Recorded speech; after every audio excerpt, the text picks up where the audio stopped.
Ito po kasi, ang senaryo, dumating sila, bumaba naman po ako, kaagad ako. Nakikiusap ako na wag lang ito, magpapapikit naman po ako. Ganito, sir. If I check on the video, na lumagpas sa 5 minutes sa walang driver, alis po kayo dyan at itotoko po yan. Sir, ang sa akin po, reconsideration. Hindi nga, sir. That is a consideration that I'm trying to give to you. I will check on the video.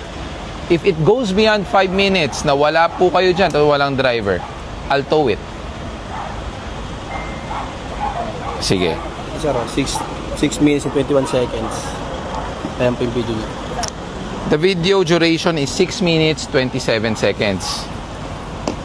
Ayan po ang sasakyan nyo. Avanza. Ipa-fast forward ko na po ng konti para hindi po masayang 6 minutes natin.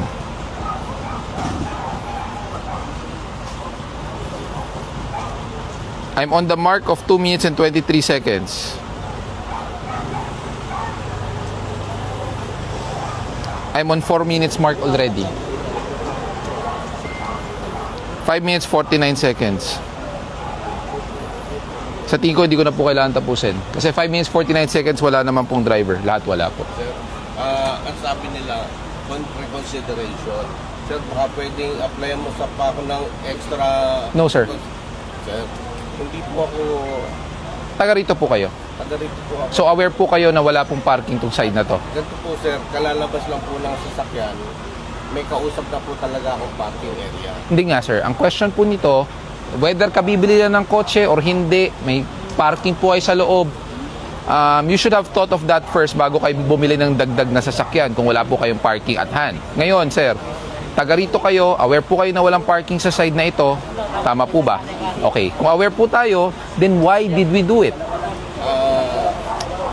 Given the fact na may kausap pa po kayo tungkol sa parking space, pero sana po, bilang isang responsableng residente at motorista, bago nilabas yung sasakyan, may schedule naman po yan sa kasa kung kailan ilalabas. Bago po nilabas, kinausap nyo po muna yung parking slot nyo po. Sa akin, sir, reconsideration na lang. Kasi sa totoo lang, sir, wala akong pambayad sa yun lang po ang problema ko. Kaya pumapayad po ako magpatiket. Kasi hindi po malaking sweldo ko, sir. Sir, pero with all due respect po, ha? Pasensya na po. Ayoko naman pakialaman ng status po natin, pero an Avanza is more than 1 million. Yes, sir. Pero hulugan yan, sir. Monthly po niya, nasa 23,000. Tama po. Pero sa daily, yung daily income ko, sir, sapat-sapat lang. Sir, sana po, alam nyo naman po bawat pumarada sa side na to. Bago nyo po pinroceed yung purchase, sana it's part of our responsibility of responsible car ownership na may parking po muna tayo, ha? Kaya po talaga nakikipag-usap ako sa parking. Sir, pasensya na po, ha? Pero I cannot give you an additional consideration. Sir, alam ko, sir, mataas standard mo, lagi kang nasa tama. Ang sa akin lang, sir, Hindi po ako laging sa tama. Dapat nasa tama tayo lahat. tama po. Ang sa akin, sir, nakikiusap lang ako. Ang pakiusap po kasi, sir, hindi po sa lahat ng oras binibigay po yan. Lalo na po yung sitwasyon nyo, taga rito kayo, alam nyo na no parking on this side, pero inuna nyo pa rin po ilabas yung sasakyan bago nyo po inayos yung parking space nyo. Sir, marami pa po kami kailangan puntahan, marami pa kaming trabaho. Sir, with all due respect, I need you to move out of the tow truck po. Kung hindi nyo po gagawin, I will call for... Last time, sir, nakikiusap po ako, magpapatigit na lang po ako. Your reconsideration, I'm seeking your heart, I'm asking for your grace. Hindi ko po talaga kaya Pasensya na po, sir. As much as I want to give you another extended courtesy, hindi ko po magagawa. Kasi po, una-una, kayo na po umamin, alam niyong bawal pumarada. So kung alam natin, why do we still keep on doing it?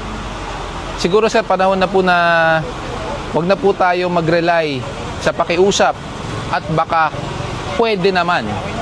Kung alam naman po natin mali yung ginagawa natin. Ha? Pasensya na, sir. Pa-move na lang po kayo, baka madisgrasya po kayo. naman po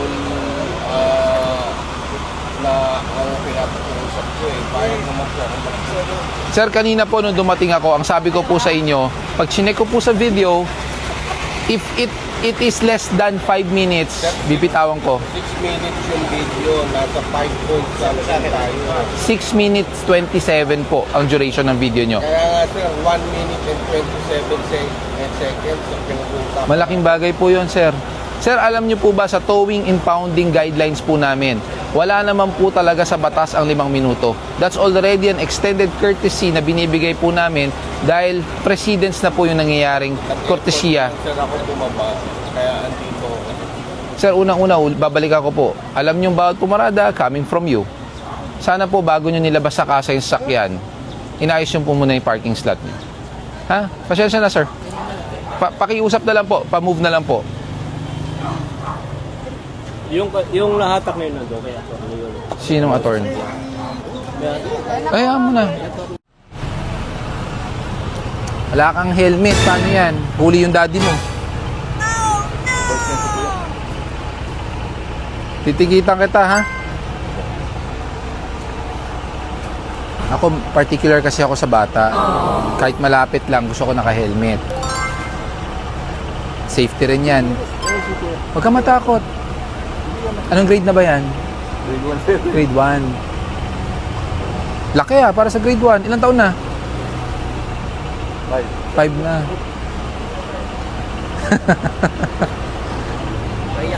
Huwag ka matakot. Bibigyan kita ng regalo.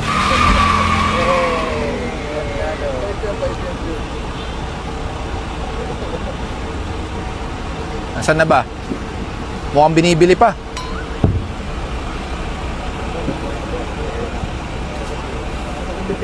Mukhang in-order pa sa Shopee. Parating pa lang.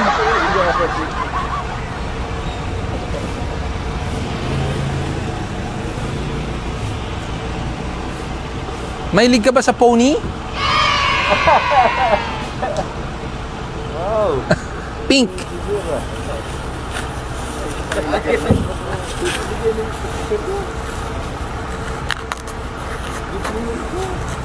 Regalo ko sa'yo para safe ka lagi. O, kunin niya. Huwag kayo magkakalat.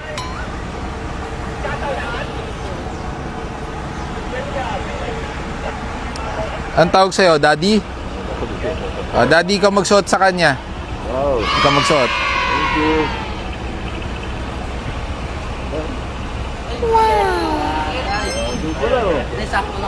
Sakto lang. O, strap mo para safe, ha?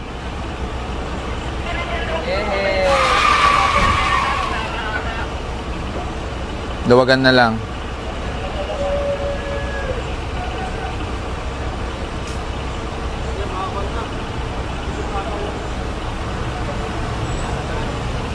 Yan. O, para laging safe, ha? Salamat sa'yo, Gap ko